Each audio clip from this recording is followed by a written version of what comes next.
We've just recently published our H1 figures or our Q2 report, and yes, demand was down by around about 6%. And the reason for that was a dampening of consumer demand. So jewelry demand was down, consumer bar and coin demand was down, but that tends to be a bit more local. The real story at the moment, and while we're seeing record high gold prices, is because of what's happening in the investment market, which is much more global. As you mentioned, we've seen record inflows into ETFs. Under ETF structures, we now have about 3,600 tons. And there are three drivers of that behavior. First of all, it's risk. We're in a heightened era of risk.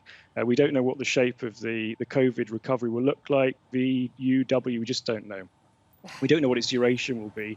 And ultimately, we don't know what the ultimate impact of COVID is going to be. So in times of heightened risk, you have a flight to safety. You have investors searching for an effective hedge against risk. And that's just one of the reasons for investing in gold. The other dynamic that's happening at the moment is linked to what's happening with global interest rates. We're in an era of unprecedented low, ultra low interest rates, negative interest rates. Government balance sheets have expanded as they've tried to deal with the fallout from COVID. In Singapore alone, we've had 4 budgets, and about 20% of GDP has been committed to fighting the fallout of COVID. And that's the same in Japan. It's the same in Germany and the US. They've committed about 13% of GDP.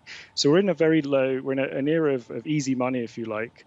And coupled with that, low interest rates, because of the opportunity cost, that tends to be supportive of investment demand for gold. And the final factor is price momentum and tactical positioning by institutional investors. So taking all these things together, Andrew, I mean, do you have any inkling yourself or from members of the council of where prices could be headed in terms of just how high? Well, we don't forecast ourselves. I mean, one of the roles of the World Gold Council is to provide information, to educate. So what we've done is we've developed a tool called Quorum, which allows investors themselves to model in their own assumptions about where the economy is heading, different macroeconomic factors, and to understand how those factors will impact the gold's performance in the future. But to really understand what drives behavior, you need to really understand what's the case for gold. Why does an institutional investor or an individual investor find gold attractive?